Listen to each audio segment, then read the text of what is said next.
Jangan lupa like, comment, and subscribe channel YouTube TVRI Bengkulu dan nyalakan lonceng notifikasinya.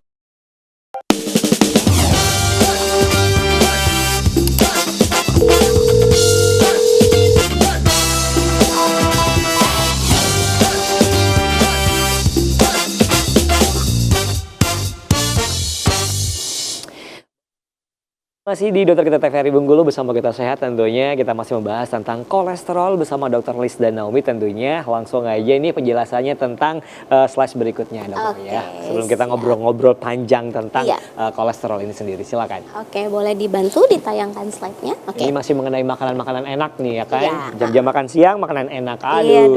Kayaknya langsung dipilih gitu ya. Nah, tadi kita kan batas di makanan nih ya Kak. Ini semuanya udahlah pokoknya ya. Tunggu ya. Nah, tapi ada satu tadi kan yang di ujungnya yang bapak-bapak yang duduk santai. Iya, betul. Ya, itu tuh maksudnya tuh olahraganya. Jadi kebanyakan sedentari. Ya, jadi maksudnya dia cuma duduk, nggak kurang gerak, nggak. Terutama sih yang bicara soal olahraga. Jadi aktivitas yang memang terstruktur. Pikir tadi sih abis makan makanan itu jadi kayak gitu. Iya, gitu. Bisa jadi gitu, bisa juga itu artinya orangnya terlalu banyak duduk santai aja gitu ya, nggak olahraga. Nah, gimana sih yang seharusnya? Waduh, kalau dilihat nih ya Kak, wah ini mah yang kurang enak ya. Kurang menarik dan kurang enak gitu ya kalau diperhatiin ya. Waduh, hijau semua nih dia bilangnya. Terus mintanya direbus lagi misalnya. Waduh, meleset ya.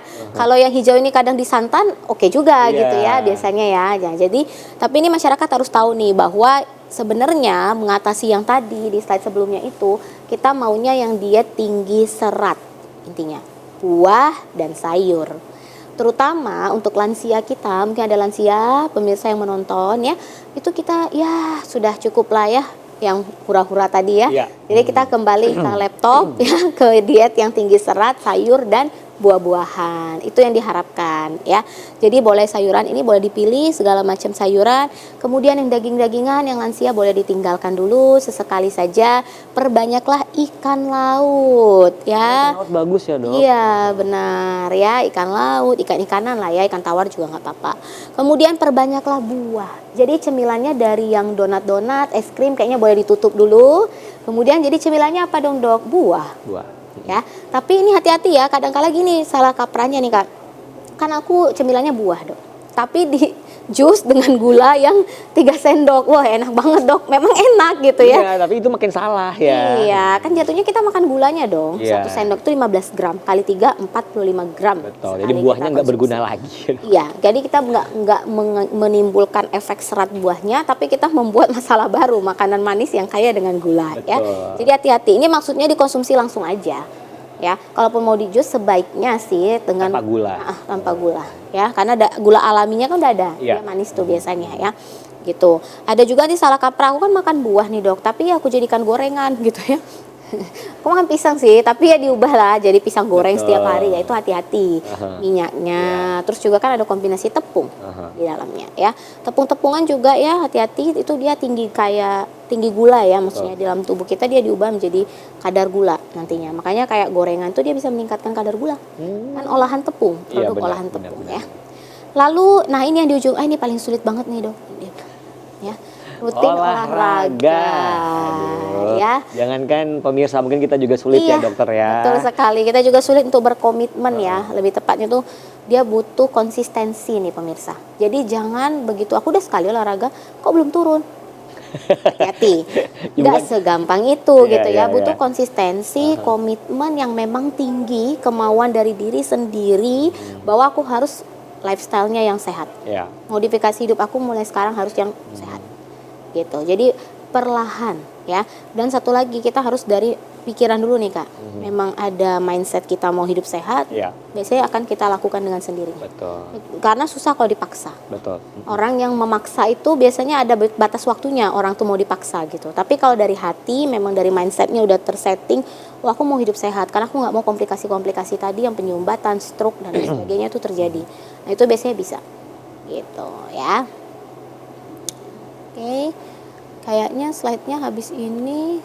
Oke, kita lanjut ke diskusi. Oke, boleh ya. Nah, itu dia tentunya untuk penjelasan tentang yang namanya kolesterol ini sendiri. Nah, berarti kolesterol ini sendiri harus kita jaga dan juga jaga gaya hidup ya dokter. Iya, Yang paling penting ini betul. sendiri gaya hidup kita. Nah, kalau kita mengkonsumsi yang namanya makanan-makanan yang tidak sehat, junk food dan sebagainya, berarti termasuk ke resiko tinggi untuk mendapatkan kolesterol gitu. Iya, Oke. betul Nah, banget. kalau tadi genetik gitu juga termasuk ya dokter Iya. ya. Berarti kalau keturunan, kalau orang tua kita kena kolesterol, otomatis kita kena kolesterol juga gitu. Oke. Itu penjelasan seperti apa? Oke, jadi kalau berbicara genetik memang persentasenya kecil Aha. ya. Yang lebih banyak pada kasus dislipidemia itu adalah lifestyle sebenarnya. Tetapi walaupun kecil kan ada porsinya, Ya. gitu ya. Dia ada porsi di dalamnya sehingga sebaiknya kita kalau kita tahu orang tua kita riwayat kolesterol, dua-duanya apalagi kita mulai menjaganya tuh lebih dini maksudnya. Ya, bisa muncul bisa enggak sih karena kecil persentasenya. Tetapi kalau kita sudah menjaga dari mulai dekade kedua, 20 tahunan kita udah lifestyle-nya bagus gitu ya, biasanya dia nggak muncul. Oke. Jadi nggak selalu muncul gitu. Tapi kalau kita meremehkan, kita terabas-terabas aja ya besar banget kemungkinannya bisa juga muncul. Berarti ada persentase yang kecil ini kalau ditimpa dengan makanan-makanan yang nggak sehat itu akan muncul kolesterol juga gitu ya dokter? Iya ya? benar, karena dia kan sama kayak obes juga nih Kak. Iya. Jadi obes kan biasanya kalau orang tuanya obes, dia punya resiko. Iya. Walaupun nggak bisa ya kita langsung ngejudge ya, oh kan orang tuanya obes pasti kamu obes. Enggak. Kalau orang tuanya misalnya udah paham nih ya, terus dia kemudian langsung menjaga nih anaknya. Ada kok yang nggak obes anaknya, walaupun orang tuanya obes. Langsung direm gitu ya. Bisa gitu. Tapi persentase itu tetap ada. Artinya bakat di dalam tubuh kita itu sudah ada. Tinggal kita mengolahnya muncul atau tidak itu tergantung ke kita lagi di lifestyle-nya. Oke gitu. Nah sekarang pertanyaannya, tadi kan kita menarik tentang yang namanya pemeriksaan kolesterol nih dokter ya.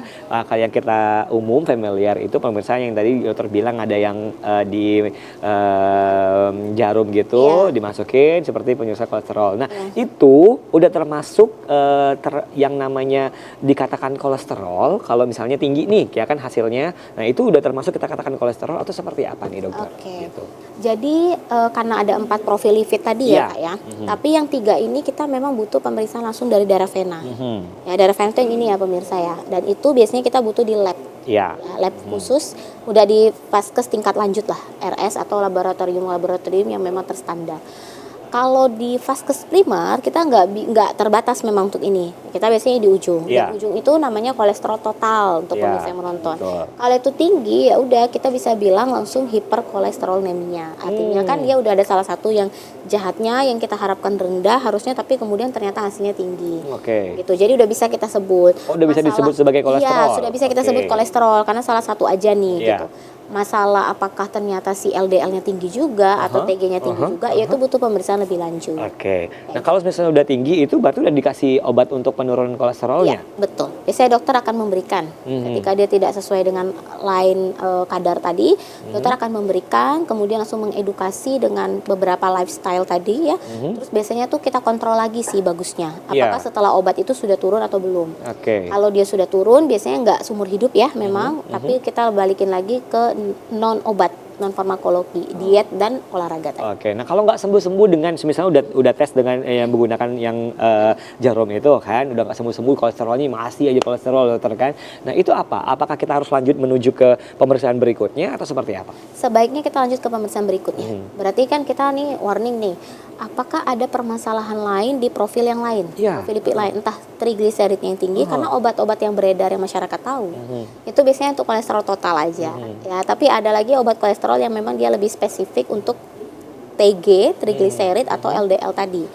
Kayak gitu. Jadi biasanya ya seharusnya kita konsulkan lagi ya ke tingkat lanjut supaya kita lebih mencari tahu lagi apakah jangan-jangan profil yang lain atau ada komplikasi lain yang sudah ditimbulkan. Seperti itu. Oke, luar biasa. Oke, terakhir dokter sebelum kita ke closing dan juga kesimpulan kali ini tentunya kolesterol bisa menyebabkan penyakit lainnya atau komplikasi apa nih yang mungkin